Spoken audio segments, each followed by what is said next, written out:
మాజీ మంత్రి నాగం ఆధ్వర్యంలో బచావత్ తెలంగాణ కొత్త కార్యాలయం ప్రారంభమైంది. ప్రస్తుతం బీజేపీలో కొనసాగుతూ ప్రజా సమస్యలపై పోరాడేందుకు బషీర్బాగ్లో ఈ వేదికను స్టార్ట్ చేశారు నాగం. రాష్ట్రంలో ఇతర పార్టీల్లో ఉన్న అసంతృప్తులు, తెలంగాణ ఉద్యమంలో చురుగ్గా పనిచేసిన వివిధ రంగాల మేధావులకు నాగం ఆహ్వానం పలుకుతున్నారు.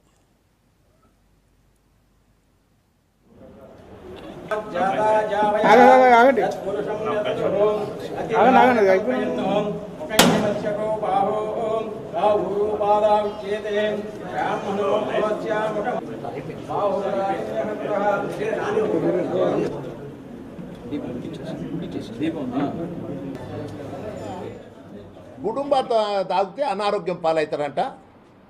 చీపు లిక్కర్ ఆరోగ్యప్రదమైనదంట.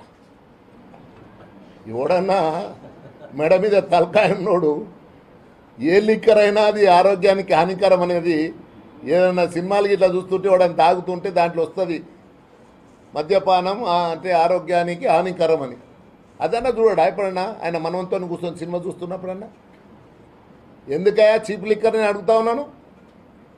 ఇలా చీప్ లిక్కర్ పెట్టి మొత్తం ఇప్పటికే మీరు చేస్తున్న అది ఎట్లుందంటే మీ అనాలోచిత నిర్ణయాల వలన జేబులు ఇప్పటికే ఖాళీ అయిపోయిన కరువు ఉంది.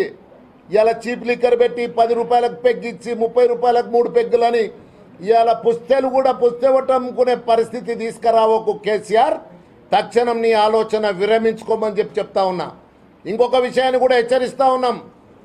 అర్ధరాత్రి వరకు హైదరాబాద్లో మద్యం ఏం భేషణ నిర్ణయం అనేది. ఇది మహిళల్ని భరతం భర్తరు గుర్తుంచుకో. తక్షణం నీ యొక్క ఈ నిర్ణయాలని వెనక్కి తీసుకో. ఇది చాలా తీవ్రమైన విషయం. అంతేకాకుండా ఇక ఎంత అయినా అంటే అనాలోచిత నిర్ణయాలు ఎట్లుంటాయంటే కరువు మండలాలు కలెక్టర్లు రిపోర్ట్లు పంపించారు కరువు మండలాలు ప్రకటించమని. ఈయన అంటాడు కరువు మండలాలు ప్రకటిస్తే భారం రాష్ట్ర ప్రభుత్వం నువ్వు వేయాలి కదా, అందుకోసం నేను ప్రకటించను అంటాడు. అంటే రైతుల ఆత్మహత్యలు నీకు కనిపిస్తలేవా? ఇలా రైతులను ఆదుకునేటానికి ప్రభుత్వం సిద్ధంగా లేదా? అంటే నువ్వు భరించాలంటే భరించవు, కానీ నీకు అది కూడా అవగాహన లేదే.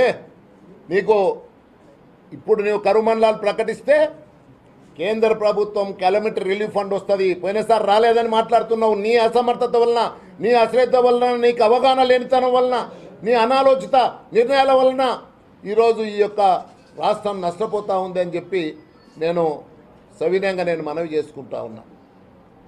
ఈరోజు ఇక ఇలా ప్రాజెక్ట్స్ విషయానికి వస్తే ఈయన అవగాహన రాహిత్యానికి ఇక్కడ మా ఇంజనీర్లు ఈరోజు తెలంగాణలో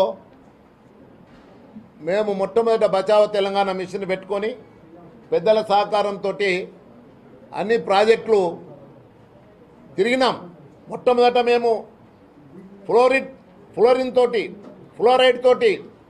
అంటే ఈరోజు ఇబ్బందులు పడుతున్న నల్గొండ జిల్లా సంబంధించినటువంటి ఎస్ఎల్బిసి టనల్కి పోయినాం. 44 కిలోమీటర్లు తోడాల్సిన టనల్ కేవలం 24 కిలోమీటర్లే తోడుంది. అక్కడ 2 boring machines, tunnel boring machines ఉంటే ఒకటే పనిచేస్తుంది. అది కూడా రోజుకు 3 మీటర్లే కొడుతుంది. ఇలా నెలకు 100 మీటర్లు కొడితే ఇంకా 19 కిలోమీటర్లు ఉంది. ఎన్ని ఏండ్లు పడుతుందో ఒకసారి ఆలోచించుకోమని చెప్తున్నాయి ముఖ్యమంత్రికి. దాని మీద శ్రద్ధ లేదు, రివ్యూ చేయడు, ఒక అధికారులకు బాధ్యతలు పెట్టాడు, మంత్రులకు బాధ్యతలు పెట్టాడు. ఇది ఎక్కడదండి? ఇదేం ప్రభుత్వం అండి? ఇలా మంత్రులంతా డమ్మీలు అయిపోయినరు.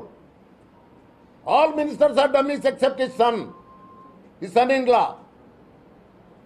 ఆయన అల్లుడు కొడుకు తప్పిస్తే మిగిలిన ఒక్క మంత్రి కూడా ఒక 100 రూపాయలు శాంక్షన్ చేసిన పాపాన పోలేదు, ఒక్క ప్రకటన చేసిన పాపాన పోలేదు. ఈరోజు ఇంతవరకు నేను అడుగుతా ఉన్నాను, ప్రాజెక్టులు మీకు ఇప్పుడే ఇస్తాను. ప్రాజెక్టుల విషయం ఈరోజు ఇది రాష్ట్ర ప్రభుత్వం, తెలంగాణ రాష్ట్ర ప్రభుత్వం 31/3/2016 నాడు ఇచ్చిన స్టేటస్ రిపోర్ట్, 2015 నాడు ఇచ్చిన స్టేటస్ రిపోర్ట్. దీని ఆధారంగానే ఇప్పుడు మేము చెప్తా ఉన్నాం, మీకు మొత్తం ఇస్తున్నాం లెక్కలు. ఇలా 33 ప్రాజెక్టులకు గాను ఒక ప్రాణహిత చేవేళ 36,000 కోట్ల మీద చేస్తే దాంట్లో దాదాపు 9,000 ఖర్చు అయింది. దుమ్ముగూడెం టేల్పాండు 17,000 మీద కోట్లతో చేస్తే 700 కోట్లు ఖర్చు అయింది. ఈ రెండు తీసేస్తే కేవలం మిగిలిన ప్రాజెక్టులు పూర్తి కావాలంటే అంతా 15,000-1600 తోటి అయిపోతాయి. కానీ ఇలా కొంత క్లాజెస్ ఉన్నాయి, కొన్ని ఎక్సలేషన్ అంటే స్టీలు సిమెంట్కు కానీ ఆయిల్కి కానీ అనే ఎక్సలేషన్ క్లాజెస్ ఉన్నాయి. కొన్ని అడిషనల్ వర్క్స్ అని తీసుకున్నారు, అది చేయొచ్చునో చేయకూడదో ఈపీసీలో కానీ అని తీసుకున్నారు. ఇలా 15,000 కోట్లు పెడితే ఈ 2 ప్రాజెక్టులు తప్పించి మిగిలిన 31 ప్రాజెక్టులు పూర్తయి 30 లక్షల ఎకరాలకు నీళ్లు ఒక్క సంవత్సరం లోపల అందించవచ్చు. ముఖ్యమంత్రి గారు మీరు ఎందుకు దృష్టి పెట్టరు? నేను అడుగుతాను, సూటిగా ప్రశ్నిస్తాను ముఖ్యమంత్రిని, ఎందుకు ప్రాజెక్టులు పూర్తి చేయరు మీరు? ఏమి తెలంగాణ సస్యశ్యామలమైతే రైతుల బీళ్లు ఈరోజు పంటలు పండితే రైతుల ఆత్మహత్యలు ఆగితే నీకేం బాధనయ్యా? ఎందుకు మీరు పూర్తి చేయరు? నేనుండి మహబూబ్నగర్లో 1,000 కోట్లు పెడితే 4 ప్రాజెక్టులు పూర్తయి 8 లక్షల ఎకరాలకు నీళ్ళు వస్తాయంటే బంధకాలు ఇప్పిస్తాడు వాళ్ళ మంత్రులతోటి తెప్పించి 35,000. ఇప్పుడు నేను అడుగుతా ఉన్నాను, మహబూబ్నగర్కు 1,000 కోట్లతోటి 8 లక్షల ఎకరాలు నీళ్ళు ఇస్తే అవి సస్యాంబలం కాదా జిల్లా? ఈయనంట వేడి చేయాలంట, 35,000 కోట్లు ఇస్తాడంట, 7 లక్షల ఎకరాలు మహబూబ్నగర్కి ఇస్తాడంట.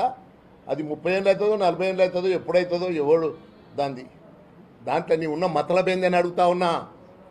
ఇలా కొత్త ఇప్పుడు పాత ప్రాజెక్టులను పూర్తి చేయకుండా పొయ్యి మీద ఉన్న అన్నం, ఉడికిన అన్నాన్ని పంచకుండా నేను ఇప్పుడు అంటే అడవికి పోతున్నా, కట్టెలు తెస్తున్నా, సావుకారు దగ్గరికి పోతున్నా, బియ్యం తెస్తున్నా, ఉడకబెడతా, మీకు ఇస్తా, మీరు ఆకలితో అట్లే ఉండండి అని మాట్లాడడం ఈ ముఖ్యమంత్రికి తగదు. ఇంత అవగాహన రాహిత్యం తెలంగాణ ప్రజల పాలిట శాపమైంది అని చెప్పి నేను సవినయంగా మనవి చేస్తూ ఉన్నాను. ఇక రైతుల ఆత్మహత్యల గురించి పట్టించుకోడు. రోజు పేపర్లు ఇట్లా తిరిగేస్తే రోజు 3, 4, 5, ముఖ్యంగా ఆయన కాన్స్టిట్యున్సీలో కూడా. ఎందుకే ఒక్క రైతు అన్న ఆత్మహత్య చేసుకుంటే అక్కడికి ఎందుకు పోడు ఈ ముఖ్యమంత్రి? మంత్రులు ఎందుకు పోరు? ఎందుకు వాళ్ళని ఓదార్చరు? ఎందుకు నేను ప్రివెన్షన్ కోసం ఎందుకు వాళ్ళకు ఆత్మస్థైర్యాన్ని కల్పించాడు? నేనున్నాను, ఆత్మహత్య చేసుకోకండి, నేను అన్ని విధాలు ఆదుకుంటాను, కరువుతో నష్టపోయిన వాళ్ళకు పంట నష్టపరిహారం ఇస్తాను, ఇంకా మీకు కావాలంటే సకాలంలో ఇప్పుడు ఏదో ఈయన ఎంత అంటే ఇలా 1/4 అని ఈ రుణమాఫీది ఇవాళ ఆఖరికి 1/8కి వచ్చిండు. 12.5% మన ఇచ్చిండు, మళ్ళీ ఏదో ఇస్తున్నాడట 12.5. దాంతో ఇంట్రెస్టులు కట్టకపోతే, రెన్యువల్ కాకపోతే రైతులు దివాలా తీసేసి ప్రైవేటు వెండర్స్ దగ్గరికి ఏదో ముత్తూటో గిత్తుటో ఏదో అంటారు, అది ఆ ఫైనాన్స్ కాడికి ఈ ఫైనాన్స్ కాడికి పోతున్నారు. మన్నప్పురమా ఏదో అవన్నీ ఆడికి పోయి మొత్తం ఉన్న బంగారాలన్నీ కుదోబెట్టి ఇవాళ రైతులు మొత్తం దివాలా తీసే పరిస్థితికి నీ నిర్ణయం తీసుకొచ్చింది. ఎందుకే ఒకసారి ఇవ్వలేవు? ధనిక రాష్ట్రంలో 7,500 కోట్లు సర్ప్లస్ ఉన్న రాష్ట్రంలో ఎందుకు నువ్వు నీ కాకతీయ మిషన్ అనేది నీ కమిషన్లు అక్కడ పడేసి మొత్తం సర్వం నాశనం చేయకపోతే రైతులకు ఆ పైసలు పంచింటే రైతులు సంతోషపడుతున్నారు కదా. ఒకేసారి మొత్తం ఇచ్చింటే 17,000 కోట్లే కదా. 7,000 కోట్లు ఎట్లా సర్ప్లస్ ఉండే? ఇంకొక 10,000 కోట్లు మీరు ఇవ్వాల్సింది. ప్రయారిటైజ్ చేయడంలో నువ్వు పూర్తిగా వైఫల్యం చెందుతున్నావు. మీరు నిర్ణయాలు ప్రయారిటైజ్ చేసుకోవడం లోపల. ఇవాళ విద్యా విషయానికి వస్తే నేను ఒక్కటి మాత్రం, ఇది చాలా సీరియస్గా ఇక్కడ ఉండే విఘ్నులకు, ఎందుకంటే ఇది మన బచావ్ తెలంగాణ మిషన్లో మనది చాలా ప్రాముఖ్యత కలిగింది. ఇవాళ కూలివాడు, అతి నిరుపేద, ఆటో దొలుకునేవాడు, రిక్షా దొలుకునేవాడు కానుంటి ప్రతి ఒక్కరూ, చిన్న చిరుద్యోగి కానుంటి, ఒక అటెండర్ కానుంటి, అందరు తమ పిల్లలను కాన్వెంట్ స్కూళ్ళకు, ప్రైవేట్ స్కూళ్ళకు తోలిస్తున్నారు. కారణం ఈ తెలంగాణ రాష్ట్రంలో ఇవాళ మన రేపు ఫ్యూచర్